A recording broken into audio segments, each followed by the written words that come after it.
Andrew White and his wife Liz had an ambitious dream: to dive in one of Australia's driest and most inhospitable deserts.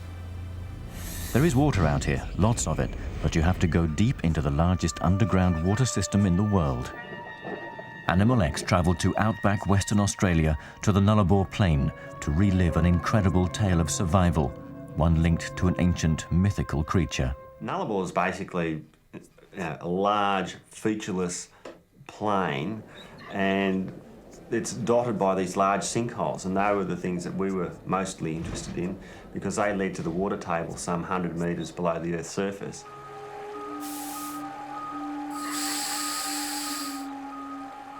Cave diving is not safe. Lots of things can happen. It can be a hazardous dive, even for experienced divers like Andrew and Liz, makers of the internationally acclaimed Quest and Deep Probe Dive documentary series. But as they and the team prepared, they had no way of knowing that their fate would be decided by a creature from the dream time, an Aboriginal myth, the rainbow serpent. The rainbow serpent is common across Indigenous Australia, and there's a different name for it in every language. But ultimately, the symbolism is the same. It symbolizes the creative and the destructive power of nature. The Aboriginal tribes of this area are closely tied to this land. Land is spiritual to them. It has personality. It must be respected. The rainbow serpent is a mysterious force to be reckoned with. We had some of the tribal elders with us on the expedition, and they did venture out with us to basically give us the okay to go diving on their land. The caves had particular significance. To them, they were part of the beginning of life itself, and the rainbow serpent was an inextricable part of the legend. A star fell from the heavens and hit the Nullarbor plain and bounced into the ocean. And then from that emerged two spirit people. And as they swam towards the cliffs, they found some entrances to caves, which they swam through, and then they emerged on the land as man and woman. And so that was their way of explaining the creation of their people that lived in that area. They'd all noticed something unusual on the way in. A strange snake, brown and green, about 1.5 meters long. If they'd realised its true significance, the expedition would have gone no further. We had one of the tribal elders with us on the expedition, and prior to starting the diving, she felt a very strong spiritual presence, and we offered for her to come down, and there was no way on earth that we were going to get her into the cave, because to her, not only did it have some spiritual significance, but there were spirits down there, and we didn't think of anything of it at the time because we were there to explore this thing, and most of the things that we were doing were scientific in nature, and to us it was just a dreaming story. Snakes are often seen as messengers of the rainbow serpent. And of course, snakes live underground, in holes and cracks in the rock, in places associated with the underworld and all that's associated with the underworld. So that to come across a prominent snake at the beginning of an expedition could be interpreted as a warning to be careful. After almost a month of diving, the expedition came to the end of the tunnel, blocked by a massive rockfall, but they'd swum nearly 5 kilometers into the earth, a major achievement. The team gathered in the base camp cavern to remove nearly 2 tons of gear. As they started to work, the rainbow serpent struck in a way that was totally unexpected. On the surface, a gigantic storm suddenly appeared. The storm broke with frightening intensity. 100 million litres of water gushed through the caves onto the team far below. Without warning, the cave system collapsed. In the blackness, millions of tons of rock fell into the tunnels, trapping 13 team members, including Andrew. The cave collapse was totally unexpected, and it turned from a small trickle to just a cascading torrent. And as that happened, boulders and our equipment started charging down into the cave. The ledge that we were on moved and all the rigging broke away, and it was obvious that whoever was below us was going to get killed just from boulders and water and debris going down into the cave. And I really thought that was going to be my last day on Earth. And it got to a point where the water started to subside enough that we made a decision. We said, well, if we stay here, we're probably going to die. If we go, we may get injured or get killed, but it's worth the risk. The rock was highly unstable, boulders weighing several tons precariously balanced on mud and debris. But one by one, the team came to the surface. It was a miraculous escape. But for a local Aboriginal elder, there was more to it. He said to us, and it was rather curious at the time, there wasn't a snake there by any chance. And we said, well, as a matter of fact, there was. All the time that we'd been going in and out of the cave on that last day, there was a presence of a snake there. Well, at that point, you could sort of feel the hair coming up on the back of your neck. But he said the reason that no one got injured or hurt was in fact that there was a good spirit there, the rainbow serpent, and there was the physical presence of the snake. We were being prevented from seeing any more. That's why the spirits collapsed the cave, and it made sure that we got out.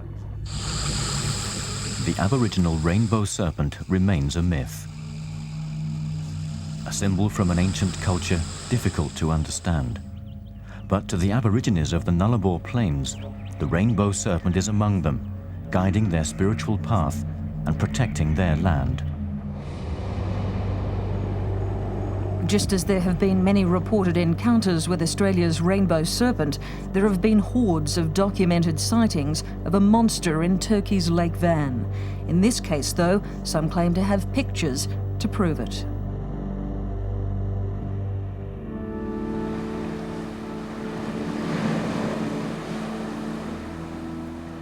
Beneath these shining waters, it's said there lurks a creature unlike any other.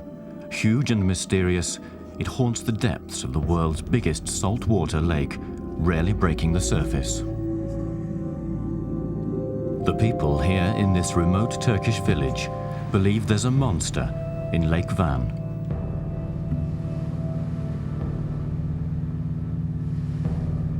This man says he saw what he thought was the monster's back.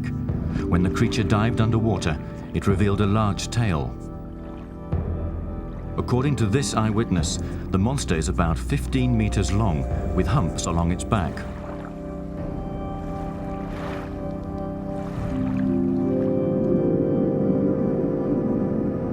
Animal X traveled far into eastern Turkey to the vast expanse of Lake Van, the fourth biggest lake in the world. The people of this ancient region are convinced that Van is home to a creature beyond the comprehension of science. A creature that may have even been sighted in centuries gone by and immortalized in stone on the walls of this 1,000-year-old church. Local fishermen are among those who've witnessed the monster.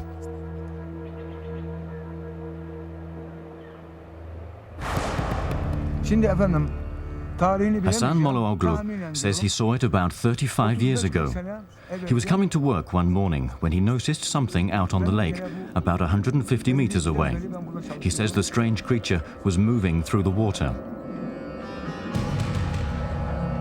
Before the sighting, this fisherman was like many others here, believing the monster existed only in folklore. Now there's new evidence that has not only the locals, but the whole world talking about Turkey's lake monster.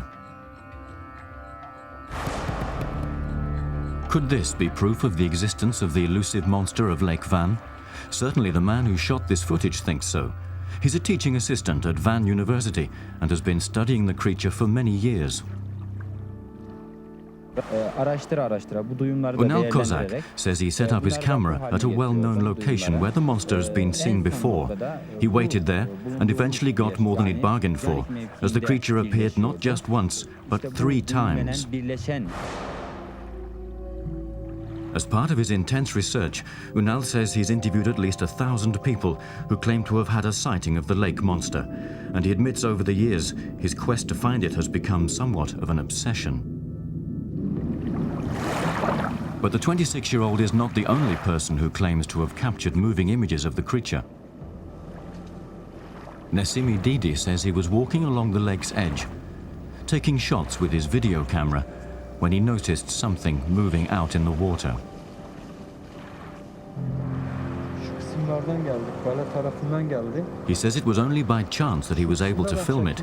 He says it moved along the lake, eventually ending up near an island, the island of Akdamar. Hareket ettiği yer Akdamar'a doğru hareket ediyor. Astonished by what he was witnessing, Nesimi recorded these images of the monster, apparently swimming near the surface of the lake. He says it only disappeared from view when a plane flew overhead.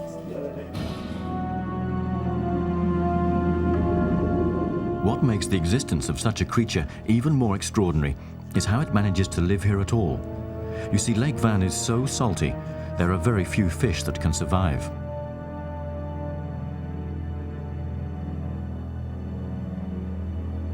Dr. Osman Çetinkaya is the head of the Turkish Fisheries Department. He says only one type of fish and various plankton have been found in Lake Van. Tests with rainbow trout showed that they only survived for 15 minutes when released into the water.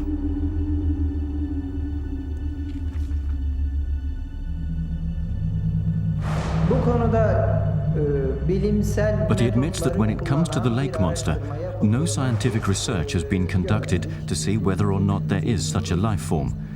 He says the main reason is that there isn't the right equipment, and as well there is no researcher in Turkey experienced enough to do the job. There's little sign of the legendary lake monster losing any of its appeal, as people from all walks of life clamour to explain its mysterious appearances. Is it some type of fish monster, a breed never before recorded in science? Could it be an apparition caused by shadows on the lake? Or is the monster simply the work of charlatans, a clever hoax? As long as the rumours persist that something is lurking in these remote waters, the people of Van will be watching, hoping for another sign that out there in the black depths swims the monster of the lake. From unexplained monsters of the deep to those that stalk the land. After the break, Animal X investigates whether wolf men or wolf packs are on the prowl for children in India. 76 children were attacked, 45 of them killed and eaten, 31 left wounded. It's a record in 20th century anywhere in the world.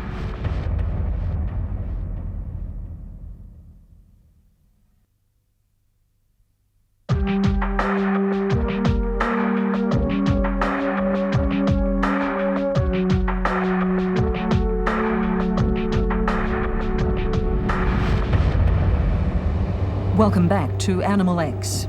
In childhood, big bad wolves are something we imagine in fairy stories, like Little Red Riding Hood and the Three Little Pigs. But in India, there's a real fear of these cunning predators after an astonishing number of child killings. But just what's out there? A wolf pack or wolf men?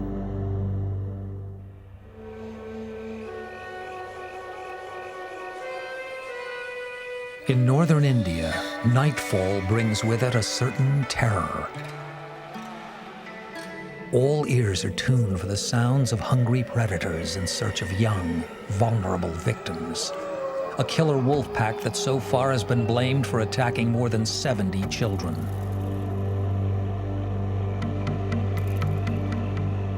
Animal X traveled to the impoverished district of Ray Bareli in the state of Uttar Pradesh to investigate the incredible reports of man-eating wolves. It's a story that's made headlines around the world and has grown bigger in the telling. Now entire villages are barricading their doors against these so-called devils of the night.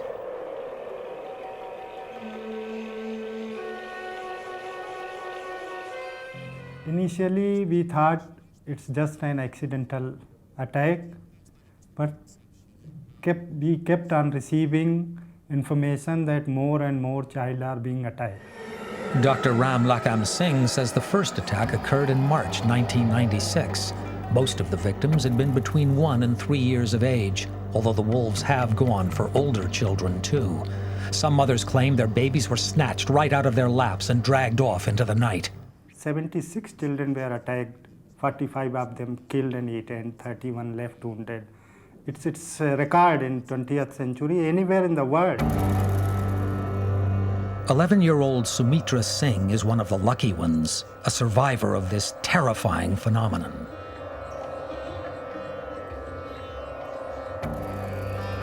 Her frightening ordeal happened one hot August night at 2 a.m. The family had moved outside to sleep because of the heat. Little did they know their daughter would now become easy prey. No one heard the wolf approach. It was only when Sumitra screamed that her parents and grandmother flew into a panic. The animal grabbed her once, dropped her, then grabbed her again. Her father eventually managed to scare it off into the forest. For the rest of her life, Sumitra will carry a stark reminder of her brush with death, teeth marks made by a fierce predator who left still hungry. Mysteriously, Sumitra wasn't the only person to be attacked that night. In a village just a few kilometers away, 2 wolves had gone on another feeding frenzy. Sarjo Devi says she learnt of the attack at a hospital where Sumitra was being treated. She spoke to a father whose daughter had been mauled to death by wolves. He had the baby's head with him. This is the man she met at the hospital, Mohammed Ismail, father of 2-year-old Ruxana. He has vivid memories of the shocking event. It also happened outside while the family were sleeping. Mohammed says he saw 2 wolves in the bush after the attack. The one that had snatched his daughter was moving slowly. The other was further ahead. Despite a frantic search soon after the baby was taken, nothing was found. The situation changed, though, in the morning. Mohammed says the search party spread out to cover more ground to look for the killers as well as his child. At 6:30, they made a horrific discovery. They found the lower half of the baby's body. Further on, they found the baby's head. Her torso was missing. For Ruxana's grandmother, the memory of that night is an extremely painful one. She was there when her granddaughter was snatched from her bed and remembers how helpless everyone felt when they could not stop the wolves from taking her. Now, families have been told to take precautions, not to leave children outside after dark. Villagers have also organized groups of night watchmen so that someone can always be on the lookout for stalking wolves. The reality of it all is that locals here have virtually become prisoners in their own homes after nightfall. For some, though, the warnings have come too late. Badrunisha Ismail says of course people have changed their ways, but nothing will bring back her only granddaughter. The government, meanwhile, has set up teams of wolf catchers. Every night, the hunters search for any signs of the wayward predators, and if they find them, they shoot to kill. To coax the wolves out into the open, team members have tried everything from playing a tape recording of a crying child to using live bait. But more often than not, they're outwitted by the cunning animals. So why have the wolves of India turned to man-eaters? Ironically, they're classified as an endangered species here, and since changes were made to conservation laws in the 1980s, their numbers have increased up to 4 times in some areas. The government is now accused of making a goodwill gesture that's gone disastrously wrong. This official says the other problem is that over time, the wolves' natural habitat has decreased due to cultivation. In desperation, they've been forced to look for other sources of food. As people move in, their children become an easy target, and so the attacks occur. Local shepherds in particular have come in for criticism, accused of blatantly moving their flocks closer to the wolves' natural environment.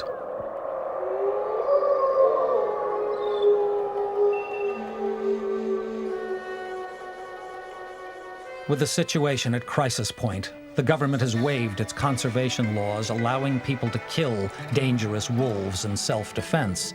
Villagers are told to shoot at it with a rifle or hit it over the head or spine. Such incredible stories of invincible beasts snatching children have led to rumors that it may not be the work of a wolf pack, but of wolf men. While it's standing and leaping, its height almost becomes 5-6 feet. Certainly in ancient folklore, there have been many bizarre tales of wolf men eating and attacking children. In India, some people's fear has turned to hysteria.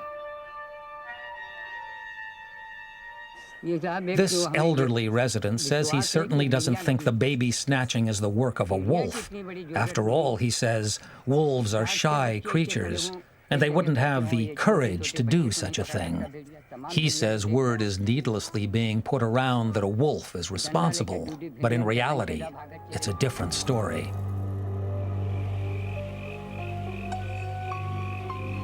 So, could there be wolf men lurking in their midst? Those who believe in the werewolf theory claim to have seen a creature with superhuman powers, capable of changing its form. And stopping the rumors has proved all but impossible, despite official announcements that the wolves are definitely not human.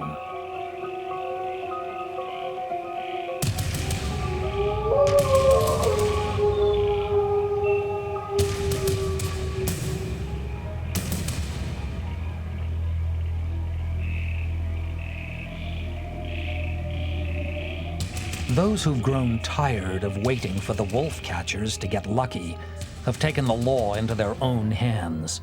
Several people have been attacked by lynch mobs for supposedly being the wolves in disguise, and the villagers' primeval fears, fueled by superstition, have led to the deaths of 3 men, one of them incinerated in a vehicle.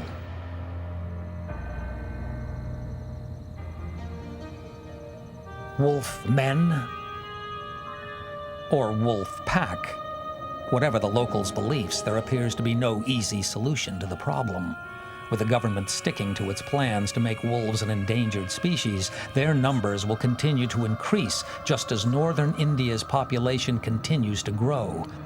As civilization creeps a little further into the wolves' natural habitat, the baby snatchers may well be around for some time yet.